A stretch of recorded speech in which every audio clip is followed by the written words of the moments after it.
Yeah, young Walker Young is, oops, he's learning how to drive. So that's what Venice. Oh, Oh. even better, man. Yeah. Nothing. He's doing great, man. Walker, tell the guys how you're doing. I think I'm doing B plus. Okay. Yeah. I can take turns without hitting anything, and I know the basic laws of the road. Yeah, we're just fine tuning now, just being aware of other drivers. So it's super Nice. fun. But I don't usually drive the speed limit nor obey any of the. Yeah, I think we drove from fine-tuning. LA to San Francisco in what, like 4 hours or something? Was it something along those lines? Yeah, man, that was Oh. epic. It was 4.5. Steve actually had to leave because he had PTSD that you brought that up. I know he was It was so flying early. back. It was so early in having a baby that we had to go to AAA AAA, and have them officially put the baby seat in. And since it was in the middle, I just didn't. I wasn't confident of my ability to put it back. And Steve's like, "Hey, let me just move this other way, and I'll get comfortable." And I'm like, do you mind just sitting off to the side? And because he's Steve, he's like, "Yeah, man, no worries."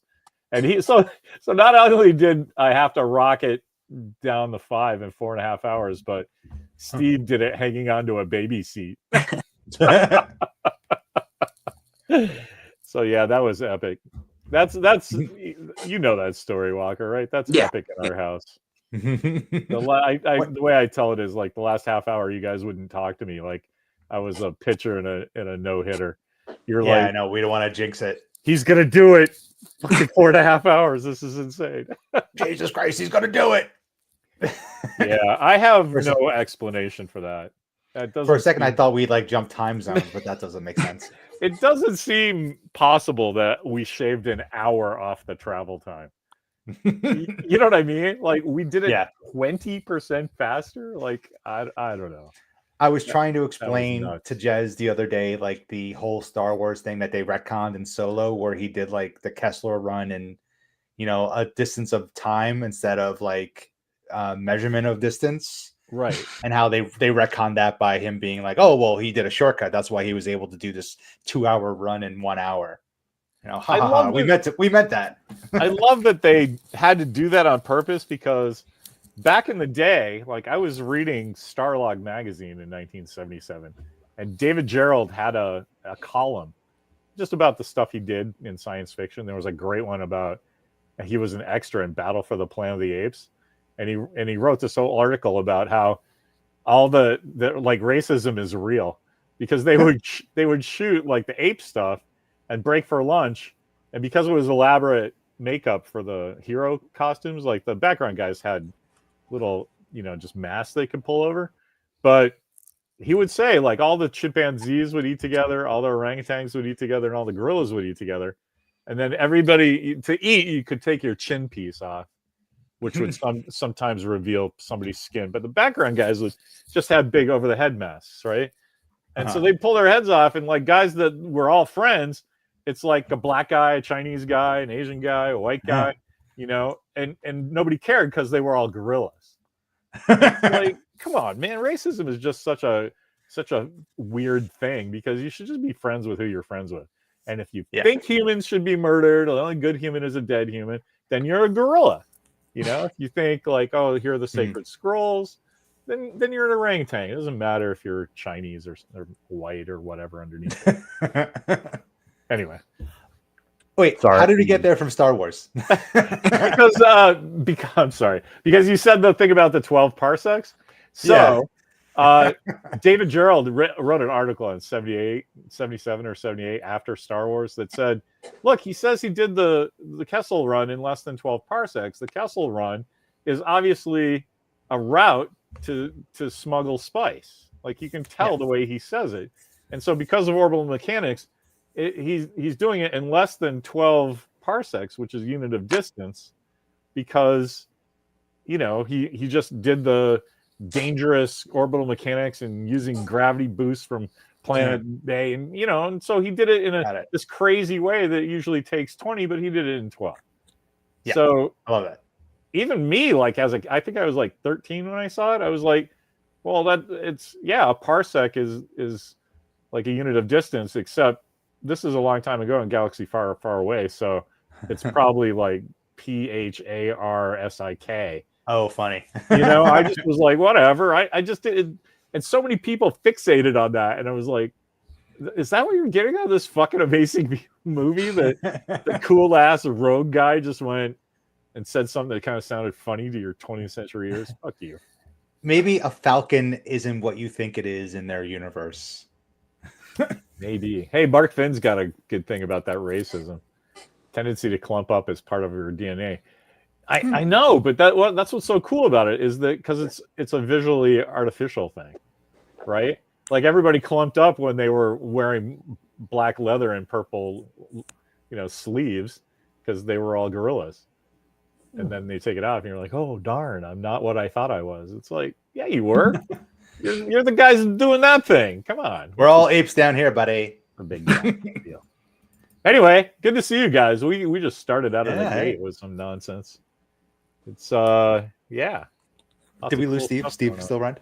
No, I'm here. I'm here. I was dealing with a daughter telling me she's not coming home, but she has volleyball. The norm, the norm. Like, I'm not coming home. Okay, you have volleyball practice. Okay, I'm still not coming home. Do you have volleyball practice? I'll see you in 30 minutes. So that's when Steve and I first started hanging out. That reminds me of one of the first movie quotes that we said to each other, from Harlem Nights with Richard Pryor and Eddie Murphy. Hey, I ain't coming home. That's what's his name? What's that guy's name? Walker. The basic premise is that there's a white cop that they're trying to like scan or scam. So they send like their like best sex worker, this woman named Sunshine, because for reasons. And after like a night of her and him kind of going back and forth, she goes to the bathroom to clean up, and then he picks up the phone and he's like, yeah, put your mom on the phone. He's like, yeah, I ain't coming home no more. If you've never seen Harlem Nights, we should get that going. Eddie Murphy directed it, and I think he wrote it. It's awesome. And wait, have I never seen Harlem Nights? I don't think so. No, yeah. Yeah. Could I write an article about it? No, it's solid because it's so good because I think it's Eddie Murphy's like homage to like old, let's say African American black comedians, because he has like Richard Pryor's like his partner in it, and like I think Red Fox is in it. There's a ton of people in it that are like it's super good, and I think who's Red Fox's wife in it, right? Doesn't he? The woman who he like shot off his pinky toe. He shot off my pinky toe. Yeah, I forget who that is, but yeah, me too. Anyway, it's classic. It's a good one. It's a good one. It's a good one. The only thing I can think of Harlem Nights is it was one of those movies that was on HBO just like 7 times a day, and I somehow have never seen it. I just was like, oh, I'll see that in a minute. I fucking love Eddie Murphy. Red Fox. Oh, I'm coming, Elizabeth. I love all of it. And like you said, it's a good movie. And I'll catch it eventually. And then like 40 years go by. I haven't seen it either. So Walker, we should watch it. I think it was one of those things where I feel like when I was a kid, Eddie Murphy was like goofy, zany. But then like this, he was so serious to start off with that my young brain was like, I don't get what he's doing. How dare people have different roles and nuances, personalities they take on, right? Yeah. Don't show me you have range. Yeah, exactly, right? How dare you? I'm trying to think what would have been the first. Sadly, I think the first Eddie Murphy thing I saw was Raw. So like that was Walker's definitely. I'm coming from a way different perspective. The first Eddie Murphy movie you saw, what was it? I don't remember, but I know Mommy wouldn't let me watch Raw. She was the one that said you have to watch Raw. Yeah, but that was like 3. That was like 3, like maybe a year ago. Yeah, plus the 2.5 years of coronavirus. That was 4 years ago. Right. All right. So then, random question: would you have seen? You would have probably seen Shrek first. Oh yeah. Okay, Oh. yeah. That. But is that an I Eddie see. Murphy movie, or is that a movie Eddie Murphy? I mean, he's in it. He's the main character. Yeah, but as a kid, he wouldn't have put that together. No, I get. It's Sure. like third on the call sheet.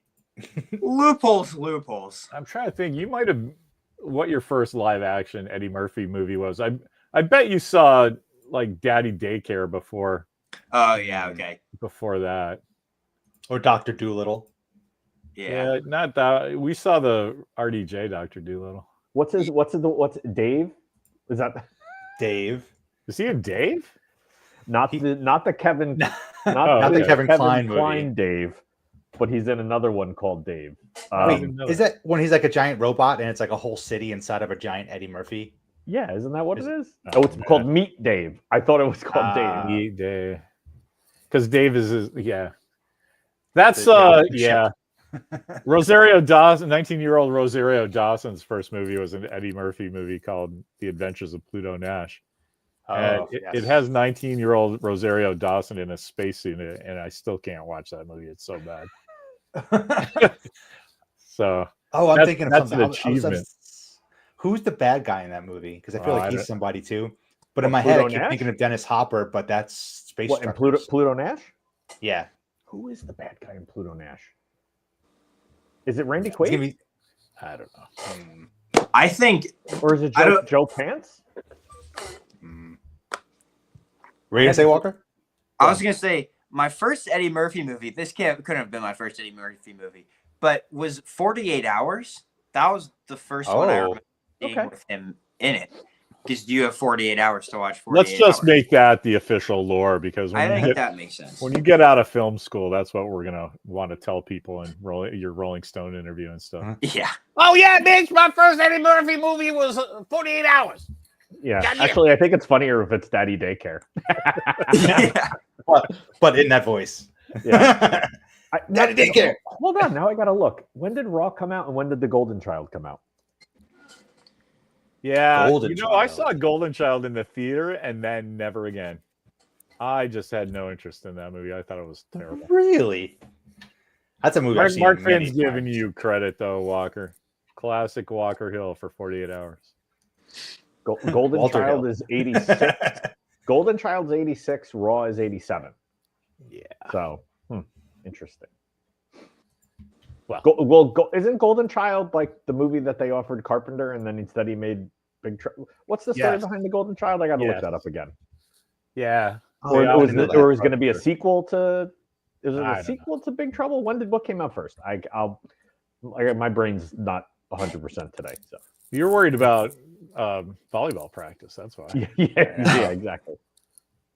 Yeah, Mark Finn is saying that as well. The companion piece to Big Trouble. Wait, did I see that Eddie Murphy was also the bad guy in Pluto Nash? Was it? Did he play two characters? Now I gotta look this up. I gotta watch that movie. I think. Yeah, I saw it in I don't know what 5 minutes. Hector's thinking. He's the good guy, man. I remember. I don't know. I can't remember Peter confidently- Boyle's in it. I just don't. I can't remember anyone else in it. I can't confidently remember that movie. There's some shots of the crater with model shots that I remember because they're so terrible. And like they have, Crayola colored spaces. There's just nothing about it that I like. All right. Well, let's jump to something I think you did like. What do you think about the Predator Badland Oh, that was great. trailer? Yeah. Remember when Prey came out and everybody was going, finally, yes, Predator versus American Indian. Now we get Predator versus Victorian, samurai and fucking gunslingers, and just put Predators in everything. And so that's the way I look at this. Hey, it's kind of a human kind of looking Predator with his dreadnoughts look like, some kind of hairstyle. And, he's just learning how to kill people on another planet. Fuck give me a million Predator movies and all kinds of... I'd watch Predator real estate stuff. Well, where they're like tracking other people and like, this is a pool. It's got a dead thing in it. I agree. It goes back to my old adage of just like I just bring me more Conan. I don't care. Just get me more Conan. Show me Conan till I die. That's all I care about. I just want to see the Predator movie where it's like a Predator kid who wants to be the one who like designs their weapons and ships. Like, I'm not really a hunter, Dad. Yeah, like a Big Bang Predator. Theory, Big Bang Theory Predator. That was a that was like a Lower Decks episode wherein the Orions, like it's the crossover of Strange New Worlds. It's like, well, weren't Orions all pirates back then? And she's like, someone had to build the ships. That was great. I love that. It's like it was Tendy's great grandmother or something, right? Yeah. Or yeah, no, that was a Mistress of the Winter Constellation or something. Yeah. How do you know that name?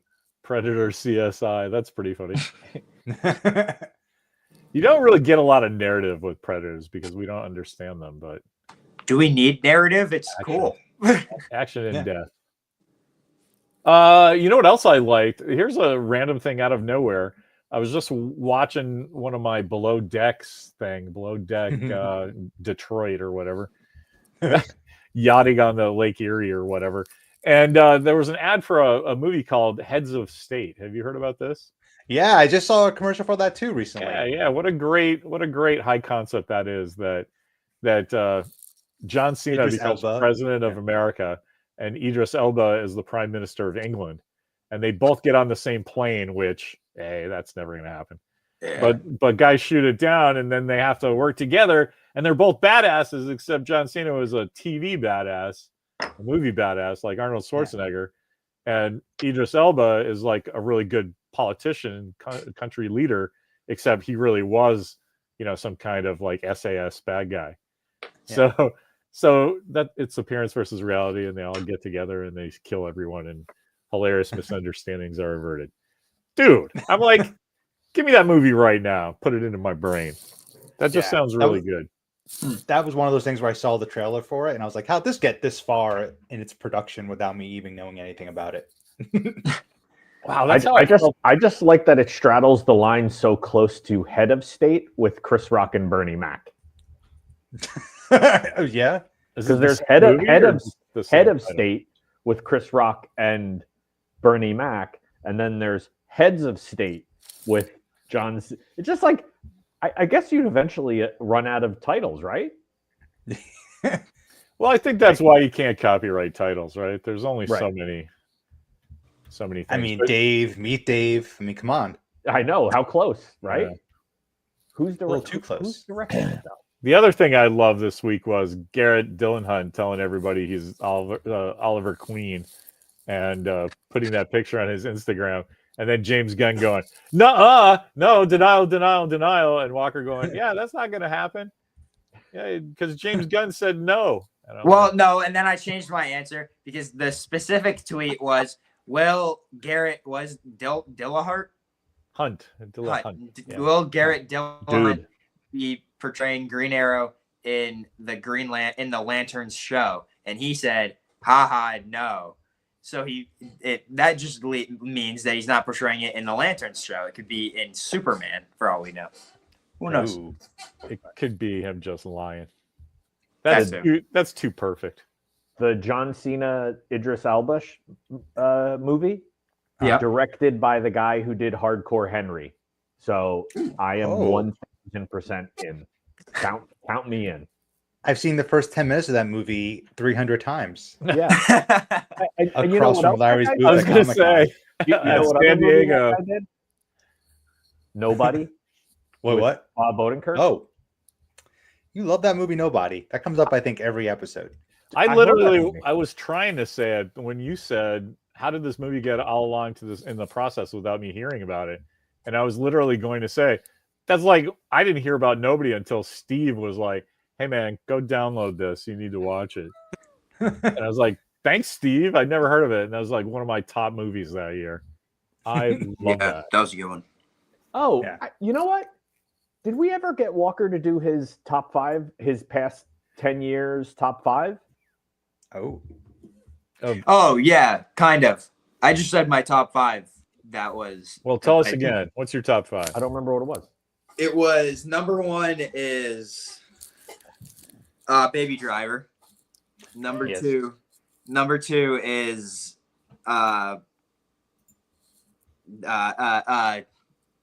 State and Maine.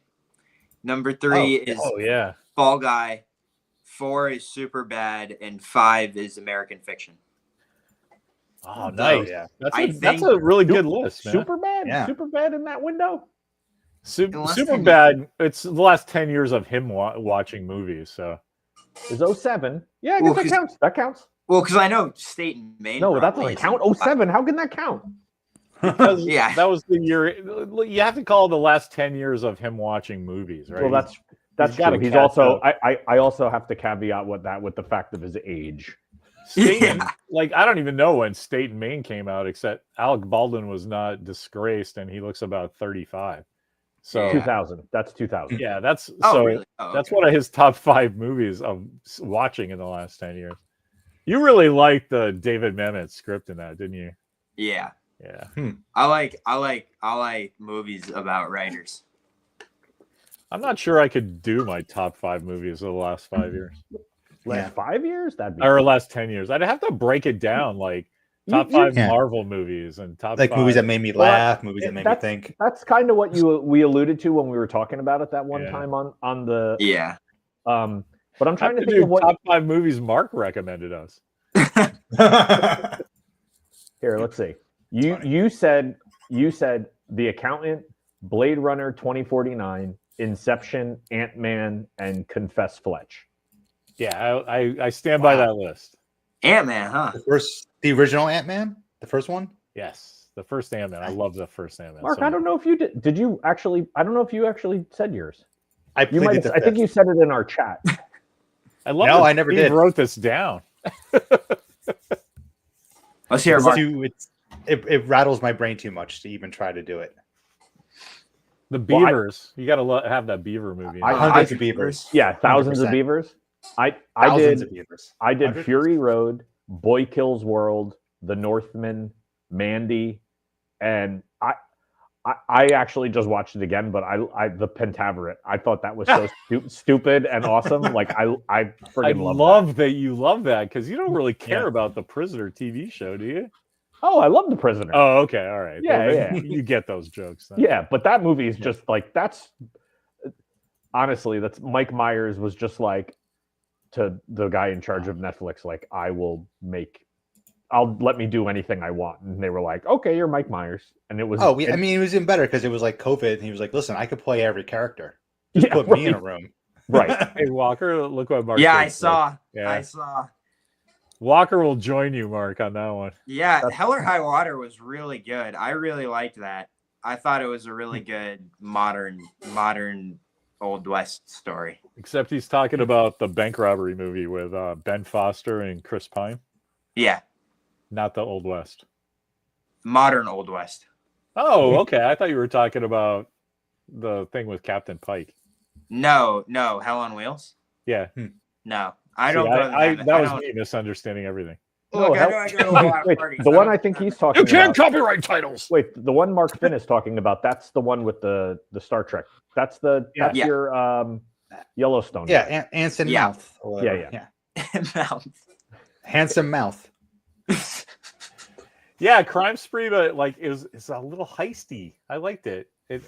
That bit of Two Guns where they're talking in the diner, where you get kind of that diner trope every time you have a heist movie.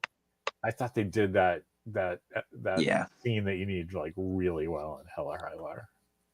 And every part of that movie was 100% predictable, but it kept you on your seat the entire time. And I think that's a good movie.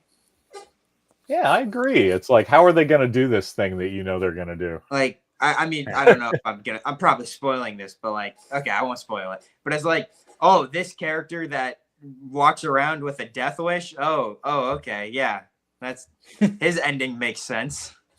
So. Sagasag, of course, his top movie is going to have porgs in it. Well, I have it up. His was Kong Skull Island, Top Gun, Godzilla -1, The Martian, and the last one, which I think is his best one, he put Tom Holland as Spider-Man. And that's so right on. So that's so funny. Whose list was that? That's Sagasag. Oh, okay. Well, agreed. Yeah. We can continue being friends. But Mark, you really couldn't. No. My favorite movies in the last 10 years. Yeah. I don't know. And listen, I think you can even generalize it to like 5 things in the past 10 years you loved, like your top 5 things you loved. Because otherwise, Like the Pentaveret makes no sense, but or I don't think it would change in like 20 minutes as soon as I say it. Well, that's fine. I just love your like. I'm not going on the record about this. I'm going to love what I love. I don't want this to haunt me and follow me around for the rest of my life. I don't want to be applying for a job and then they say I liked Force Psycho Awakens. Gorman. Like, Tom Skull like Island, Psycho really? Gorman and like thousands of beavers and like like Speed Racer, huh? Dude, Speed Racer is awesome. I love Speed Speed yeah. Racer. Probably falls out of the window though. I actually like that Speed Racer movie better than the Matrix for Wachowski movies. I really, I mean that. And I love the Matrix. It's just I love Speed Racer more, and they nailed it. That was a perfect. Oh, hey, Marco agrees with you on Baby Driver too, Walker. Where? Are you reading the? No, let me pull it up. Here we go. Yep, Baby Driver. Nobody. Yep, nobody's solid. That's. Yeah, I like nobody. Speed Racer is really good because I think they actually found the real life Speed Racer with what's his name, Emil Hirsch. Yeah, like that, he looks like Speed Racer. Like, I mean, obviously, I know that's part of the casting, but it's like I've always like a clean shaven. He always looked like that visual of that like drawing. I just really liked how they used all the CG to replicate 1960s anime. Wow, that Mark Finn's #1 coming out of nowhere. Mark really liked that too. Yeah. This Mark. That's that great. Mark. That's a great movie. 5 through 2 had a very clear pattern, and then 1 kind of hit me with a punch. But I mean, I guess great movie. I'm just saying, relating to the other ones, that's awesome because very man on a mission centric, and that one, I like it. Yeah, Baby Driver, Nobody, Sisu, Everything, Everywhere, All at Once. The funny part about that movie is I did really like that. I actually think it's the worst of the Daniels movies, though, and that's just my opinion. But whatever, I have bad taste, so I'm not trying to pretend like I know what I'm talking about. Let's see. I don't know if it's recency bias, but I just saw Sinners, and that jumped right at the top of my list. Movies. Good. Yeah. I'm thinking we're gonna have to watch that. Yeah. Vampire movie though. Is it? It's vampires though. I was gonna say it's vampires. Oh, is it vampires and not zombies? Yeah. Oh, I'll be fine. I thought it was. Okay, good. I'm down with vampires. Well, because why would it be? I don't know. It looks good. Like because I got the Eduardo Rizzo and Azzarello. What's his first name? Brian Azzarello. Brian. Yeah. I got the collection of Moonshine, which is kind of like Sinners, except werewolves. Oh. So and like werewolves and voodoo stuff. So I was really looking forward to that. And then Sinners came out, and I was like, "Oh, that looks a little scary," but I'm totally gonna read the comic. That's exactly the same. What did I just read something by Chicanos. That Eduardo Rizzo did one called Chicanos. It's very good, very, very good. I love that guy's art. Yeah, me too. Yeah, Steve, you have a hard out at 3:30. Are we still? Oh yeah, I should go. All right, volleyball, picking up kids. Yes, gentlemen. Next week, see you at Thunderbolts. Yes. But chat with you guys here. Awesome. Wait, Azzarello wrote a werewolf comic. I don't know what that is. Find out what that is, and I'm going to ask you later. Yeah. Moonshine. Me and Walker will keep talking. We'll take care of Mark later, guys. Bye, Steve. Thanks. And Mark, you said you had to go too, right? Just a little bit. Okay, that's cool. Then I'll tell you. Do you remember when Johnny Double came out? That Azzarello and Eduardo Russo thing. I was just finishing up the first Live from the Moon, and I was calling in favors from artists to, do the backup, the 2-page backups. Mm-hmm. Remember, I got Derek Robertson to draw one, Karen Dwyer, Steve Wiseman. You remember, right? Yeah. And so about that time, Az was like, "Hey, man," he called me at Comics Experience, and he's like, "Can you get me a bunch of photo ref for my artists for this thing that we're doing? It takes place in San Francisco." I'm like, "Fuck yeah, man, that's cool." And Az is married to oh dang, I forget her name. Thompson. She did Scary Witch. I forget her name. That's so bad, man. But that's me. I'm old and out of comics. Anyway, I was like, hey, I'll do this giant thing, but like, hey, if you want to pay me back, you want to do a 2-page thing for this thing I'm doing? And she's like, I don't really do that for anymore. I'll do a cover for you if you want. But I was really, I really was into the covers that we had. Yeah. I thought back then I thought that the interior artist should be allowed to do the cover. So it's judging a book by its cover for comics isn't a bad thing. So Jill Thompson, of course. Thank you, Mark. That's how embarrassing. She's great. I love her art. Wow. Anyway, a lot of names out there. A lot of names in the world. I was telling Walker that story, and he goes, "Well, what happens?" And I was like, "Oh, well, they just drew an old fat guy with a beard in, and he was the bartender where Johnny Double goes to get some info, and he was Popeye looking. They call him Larry." And that's the love I got for driving around for 48 hours getting exactly the SFPD card and stuff and everything. But I like that. That made me love Eduardo Risso forever. And so Walker knows. There it is. Hold it to the camera so Mark Finn can see. Yeah, that's awesome. Here's this awesome story about that. Show us the side. Like that's a pretty big. Oh my god, it's thick. And it's hardcover. Got it off of Amazon from a comics retailer who just put it in one of those vinyl bags. No packing, nothing to protect it, and it just got thrown around the entire postal system and then thrown onto our cement steps and protected by nothing but a bag, and there's no damage to that thing at all. It's a murder weapon. It like broke other boxes when somebody threw it at it. That's what happened to that. Yeah, right there. No, show that little end just of this one corner. That little dent in the corner that who cares? That might happen putting it back on the shelf, right? Yeah. I literally couldn't believe it. That was crazy. Like I could do my workouts with this. But have you started reading that one yet? No, not yet. Yeah. Anyway, we're all in love with Risso right now, so that's awesome. Our new thing. Should we? Yuck.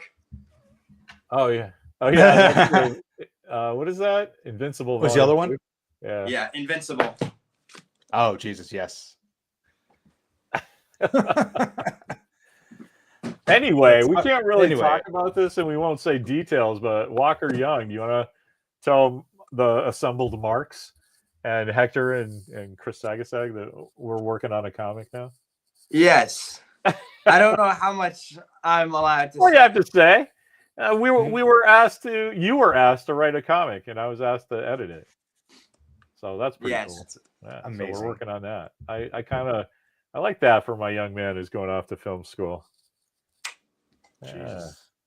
That's like next summer, right? September, August. 3 months. Yeah, 3? End of August. 4 or 5. May, June, July, August 4. Yeah.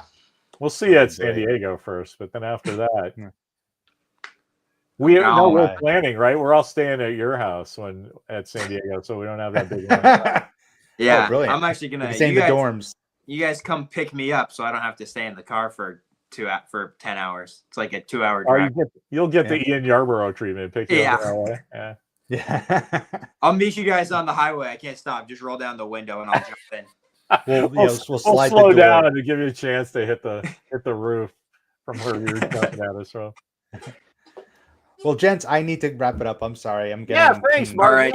Awesome talking to you. And, have a great weekend. Yeah, you too. Stay out of trouble. You too. Good chat. Bye. Whoa. Nope. There goes Walker. No, not me. No, I'm still here. I clicked the wrong button. I meant to click the chat button to see the comments. I see. Yeah, so Hector says living down the street from you, man. Yeah, he's going to be in Orange, California. Orange, you're glad.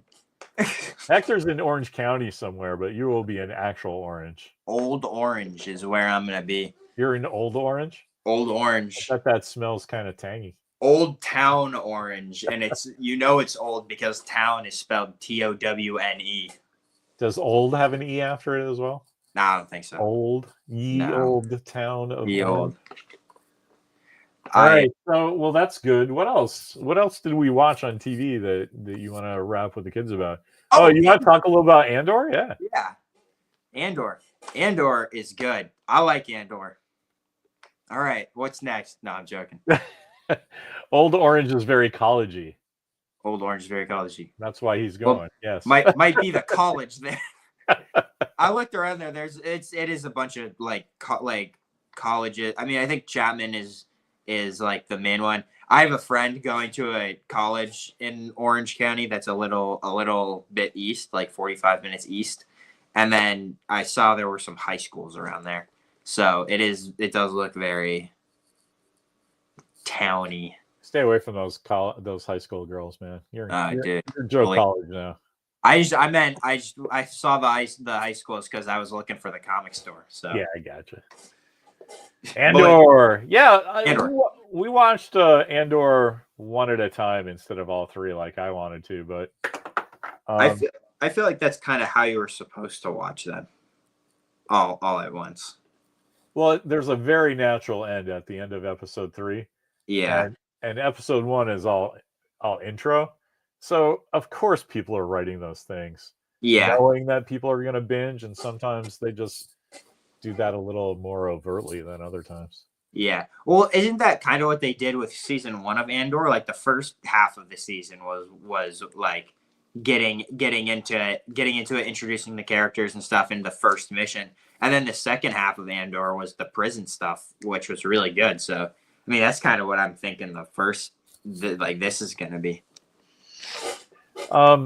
Chris Sagsad had a pretty good point. We're getting close to some significant events from the rest of the timeline, but I'm so not good at the timeline thing. I can keep track of it internally, but once you start going, well, where does this revolve around the implications of Order 66 or whatever, I start going, hey man, I think the blasters are cool, and I like the ships. Wait, Chris just said that 3 BBY, which is a year after where we are right now, Leia becomes a senator. So that's probably what they're doing with all of that political intrigue and stuff, is they're going to introduce Senator Organa. So that's what I was going to tell everybody, Mark and Chris and Hector, that I said I can't follow the timeline to the point where I know Chris Sagasag has told me a million times what BBY means. But the second they put 4 BBY as a title card, I turned to you and went, what? Yeah. My thumb goes down here, because what the fuck does that mean? And I remember that it's Battle of Yavin, but I didn't remember it was before the Battle of Yavin. Yeah. So, like, first of all, Chris is dropping the science in there. It's like, yeah, holy crap. So I'm kind of like half listening. How is it that Leia becomes a senator 3 years before the Battle of Yavin? That makes her fucking, what is she? She's allegedly supposed to be 17 now, right?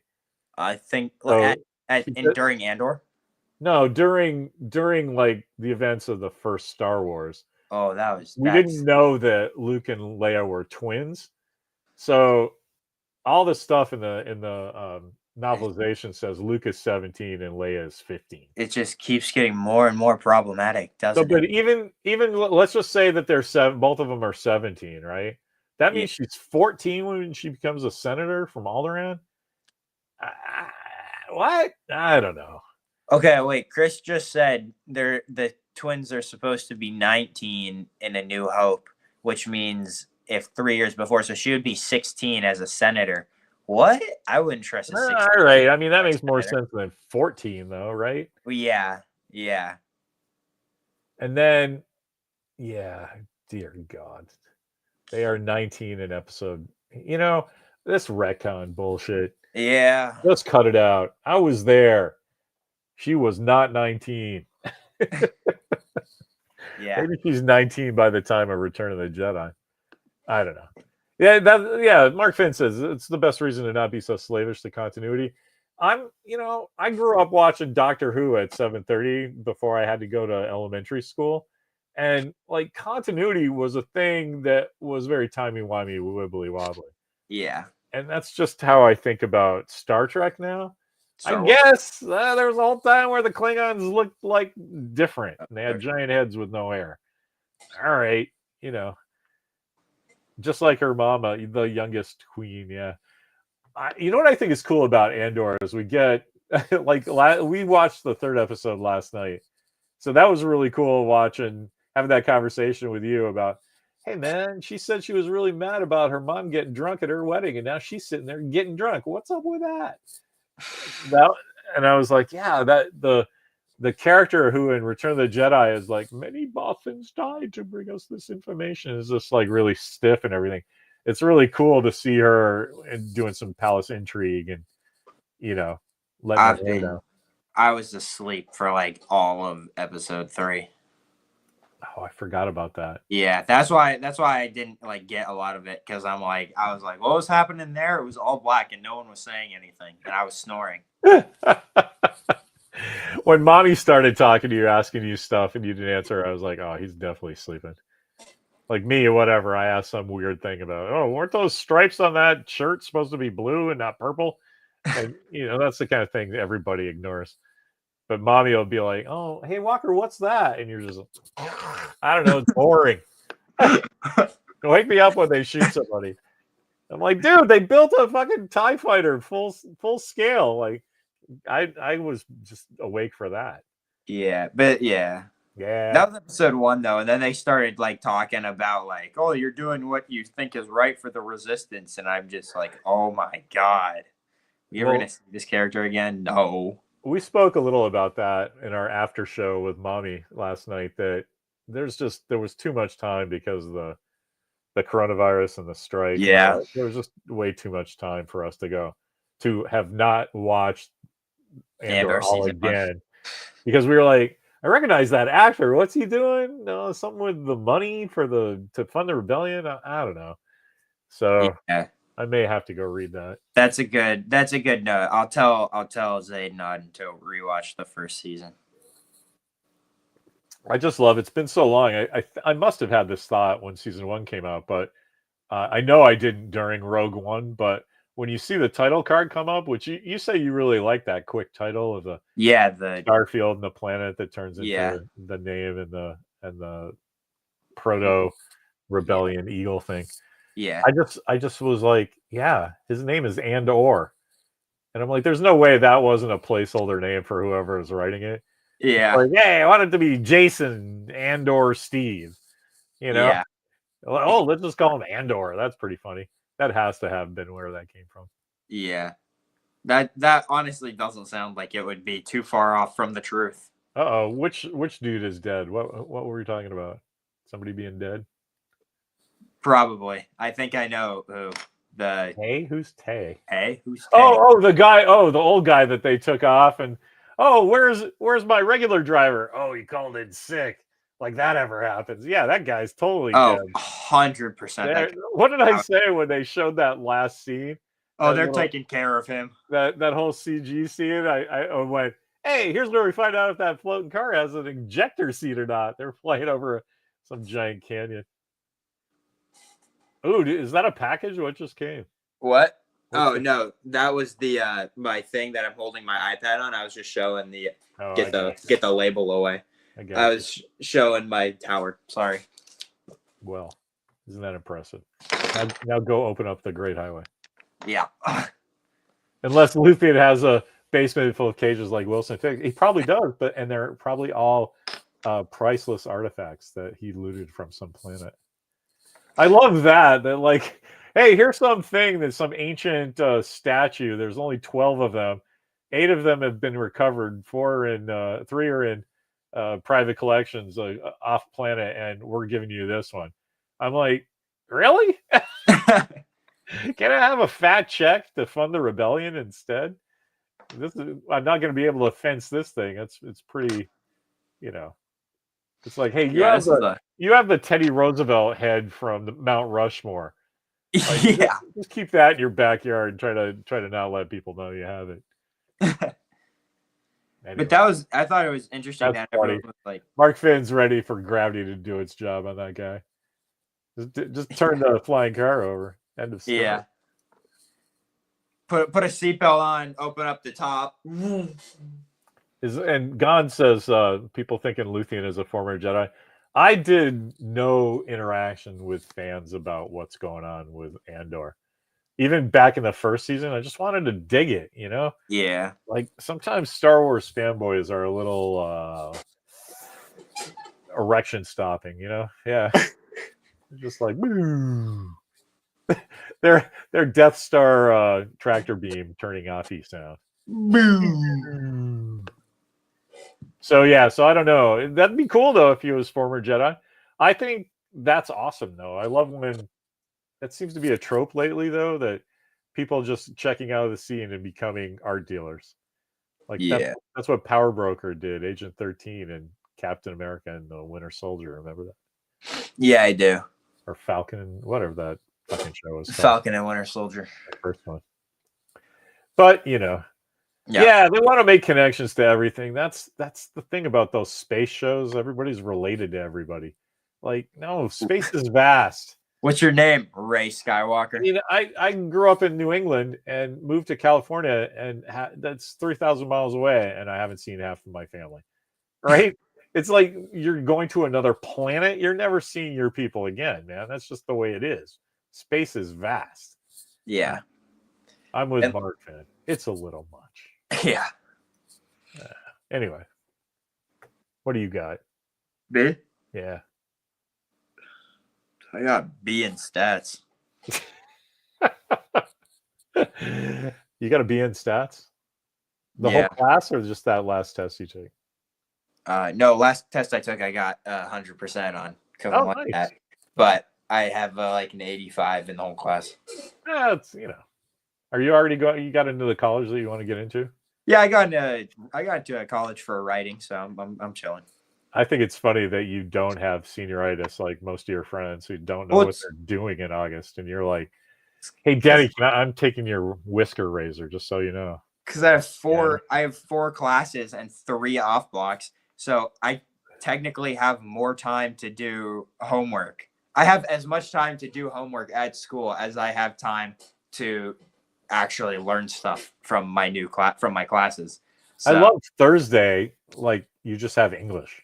Yeah, I showed up to school and did English and left. And today, like my friends and I in our architecture class, we were supposed to be doing something. We were like, "Yo, it'd be fun if we had a ping pong table." And so we have these giant wooden boards to spray paint stuff on. We just took one of those, put up a net, and made ping pong paddles, and have been playing ping pong every day in our architecture class for like a month now. It's amazing.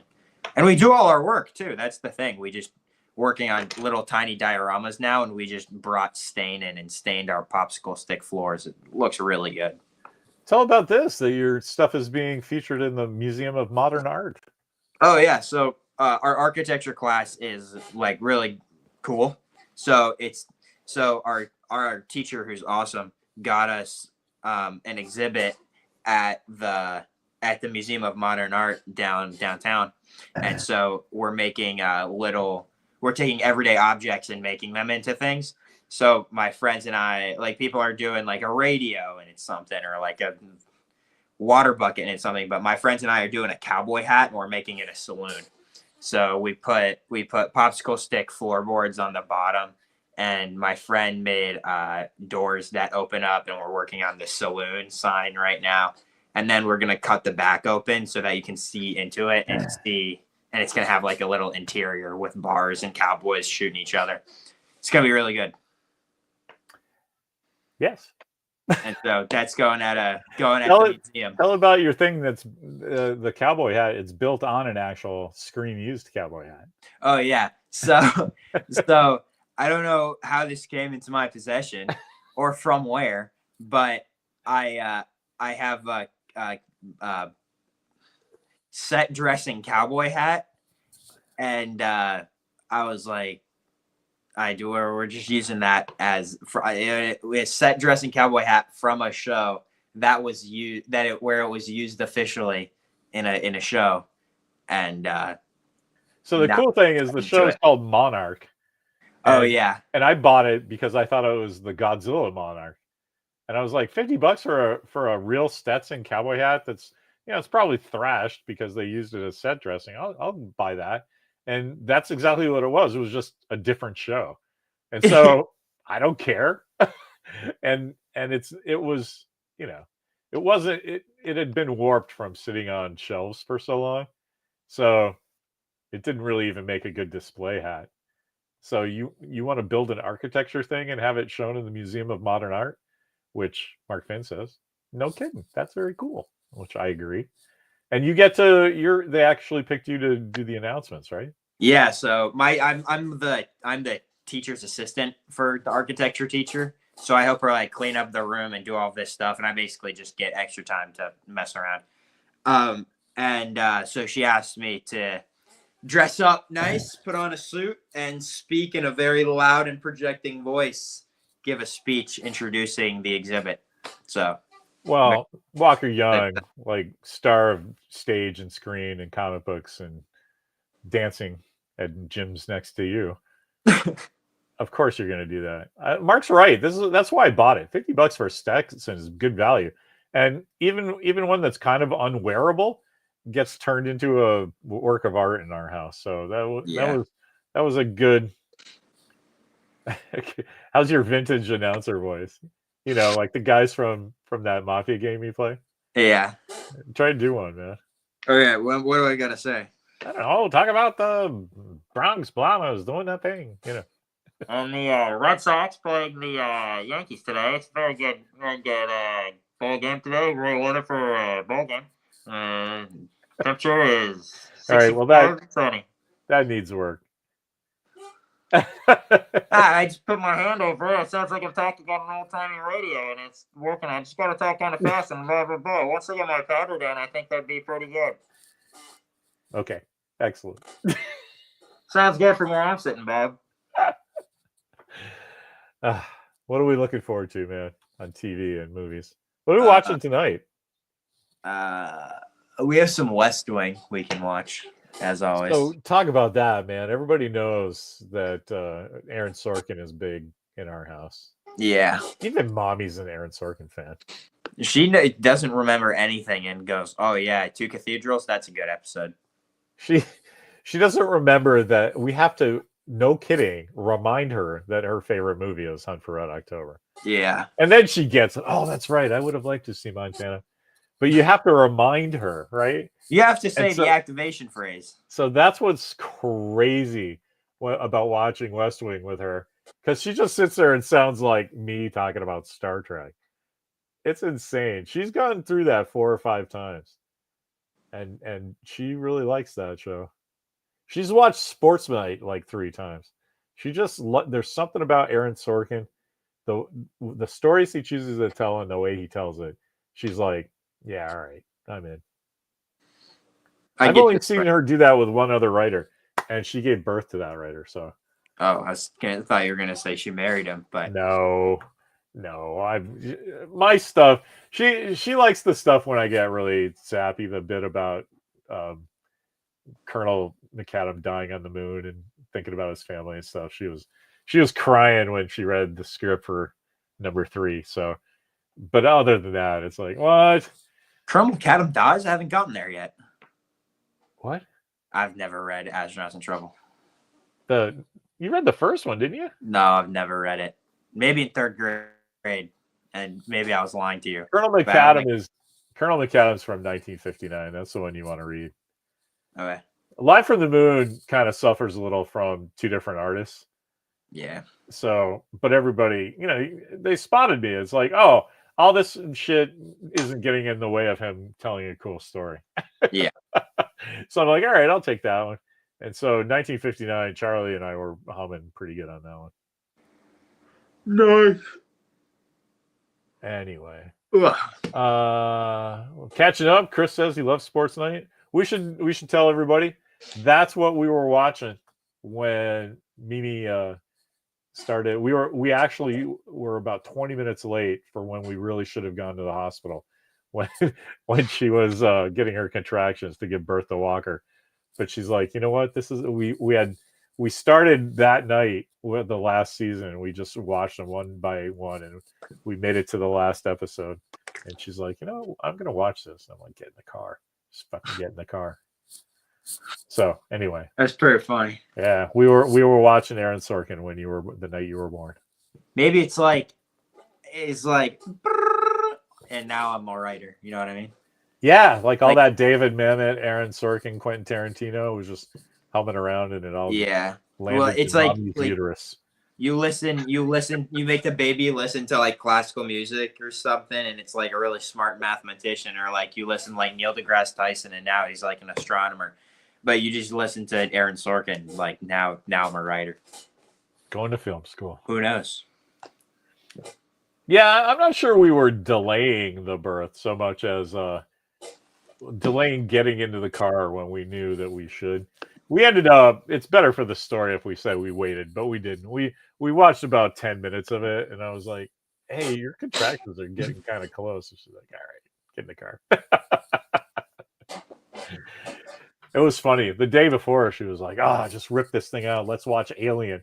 And I'm like, you don't want to do that. Yeah. It's going to ruin the next 24 hours of your life. You can't delay my birth. I was coming out right then. I was going out when I wanted to. That was a No good day. one's pulling me out unless I say so. Anyway, so yeah, Aaron Sorkin. What else? We just had a Quentin Tarantino conversation. What were we talking about there? Because it's fun, Jan. Oh, right, Jan Wall. Chris Sagasag will like this. Back in the day, it must be about 20, 25 years ago, Jan Wall was the movie critic on Kron Channel 4, and your grandfather knows her. So that's why, because he used to work there. Yeah. He was on-air anchorman guy on Kron for a while. And in 1999, Sagasag is going to love this because it's a Godzilla story. We went to go see the Matthew Broderick 1999 Godzilla, and Jan Wall was sitting right in front of us with her fucking giant hat, her trademark hat. And I wanted to tell her, take that hat off, clown. I'm trying to watch movies. But mommy wouldn't let me. She was like, just be cool. That's her signature. And I was like, I know, but like, But A, I like why it. is she at a regular showing of this movie? Yeah. And B, I guess we could move, but this is pretty slammed. It's opening day. We're stuck behind a lady with a hat. Oh my God, it's Jan Wall. Anyway, Walker just sent me a clip with Quentin Tarantino yelling at her. And I was like, yeah, this is a great clip. Let me tell you why. Because she says, why do you have to use so much blood and gore in your movies? And before she can finish her sentence, Quentin Tarantino goes, because it's fun, Jan. And I thought that's the funniest thing, because it's just, why are you criticizing me, critic? Right. Let's all, this is amazing. Chris Sagasag loves Godzilla, has never seen that one. Where Jean Reno is basically playing Larry Young. He's not. It has nothing to do with it, but those little 3 3/4 action figures, the Star Wars size action figures, it looks just like me. when my beard was darker than it is now. Oh. But yeah, if you want to talk, I'm gonna go get it. You got up and went to go get your Eduardo Riso.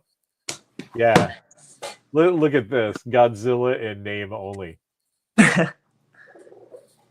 So you're missing it. Wait, where am I trying to? This is the one I'm trying to hit. Godzilla in name only. Hey, so why don't you tell that story about the Bryan Cranston one? The Bryan Cranston Godzilla we tried to go to see with. Yeah, okay. All right, let me go get that action video. I'll be right back. So I'm not a big fan of horror movies, nor is anyone in this house for that matter. And so monster movies we're kind of okay with. So we went to go see the Godzilla that came out in like 2017 or something. And we're taking my buddy who like really likes monster movies. So we're in there and like I'm just like, oh, I don't like this. I don't like this at all. And so we're like, yeah, no, like we can't just leave because we paid money to see it, and so we're sitting there and we're like, but we can't watch this movie. So we go, oh, it's playing this this movie Golden Arms is playing. Let's go see that. And so we just went from one movie, $1 Million Arm $1 Million Arm with John Hamm. Yeah, we go Lake from Bell. It was a great movie. I want to see that again. I remember it being really good. That movie was excellent. There's a scene after a party. This is the only scene I remember. There's a scene after a party and they're all hanging out, and then someone in the back of the car starts throwing up. And I thought that was the best thing ever because I was like, yeah, these characters are friends. So, look, the guys are saying, don't even bother watching that Godzilla movie. Yeah. I'd go so far as to suggest you never do.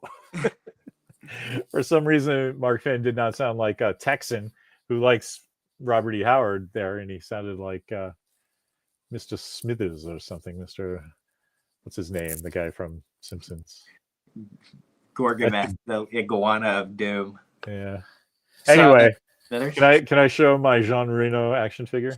Please. Oh my God, I know that. Yeah. That's in your things. That's in your thing of things that are actually you. It's in the printer's tray with all the other cool stuff. Yeah. Yeah. But up close, I have an old Playmates Riker, first season Riker that I painted the beard on, and obviously that was some kind of like voodoo doll because then season 2 he grew the beard. But this is actually unaltered. That's what it looked like coming out of the package. Hey, that's funny. Gotta look like Larry. That's what you looked like on all of the interviews for Astronauts in Trouble. Yeah, exactly. If I had a little Channel 7 baseball cap, that would look great. Yeah. Anyway. So yeah, 404. 404. Page not found. No, we've been talking for an hour. Yeah. Oh yeah, of course, Mr. Burns. Man, for some reason today, I couldn't think of Jill Thompson. I could think of Mr. Burns, and good old Mark Finn was there for me. The postcards and stuff on the second fridge downstairs? Yeah. That's all from Mark's wedding and his various announcements. He just always sends the coolest mail. And so when I pick up the mail in the garage, I'll see that and I'll go, I'm not even bringing this upstairs. I'm going to look at this every day forever. And I put it on the second fridge. That's awesome. Yeah, it's pretty fun. All right, what do you think? We'll call it and get back to work on our stuff. Yeah. Our creativity. Actually, it's Friday. We should just put on rollerball or something. Oh, look at this. Chris, are you Chris or Christopher? Like, I could probably say Christopher Seguisig because then that's a different guy. That's your official, formal, real name. But Chris Sagasag Pepsi Man. I mean, come on, man. I'm not expected to say that correctly, am I? Anyway, ask Frakes about the beard at TimeCon before season 2.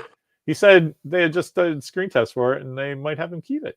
Oh, that must have been a really cool historical thing to look back on. How funny that sounds like he just wanted to grow his beard over the break and went, hey, can I keep this? Can I look more piratical like God intended? That's what I say about my beard.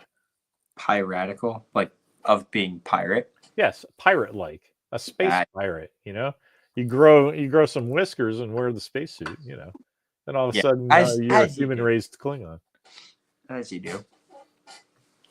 Anyway, all right, we should probably call it. Man, how cool to have Hector and Mark and Chris here all at the same time. Yeah, that's awesome. Saying fun stuff and having some laughs. Yeah, Dork Court. All right, I guess that's it. You want to just call it? Yeah. You got a catchphrase? Good night, everybody. Remember what we said in the old days? See you next time on Dork Court.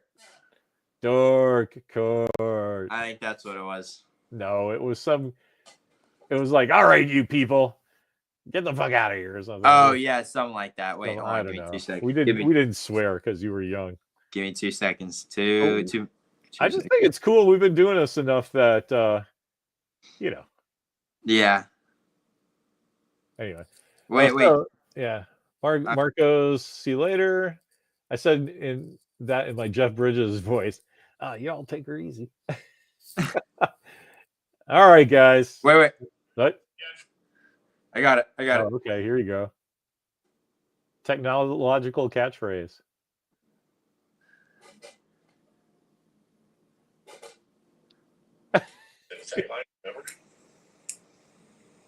Oh, you turned it off again. All right, see you on Friday. It's a lot for WandaVision. Good luck, everybody. Good luck, everybody. I remember that. Oh, you were like 12 then. Yeah. Aw. All right. Tiny. Just say it. Good luck, everybody. I was talking to one of my friends, and they didn't know that I was one of the founding members of DORK COURT. They're like, "Isn't that your dad's thing?"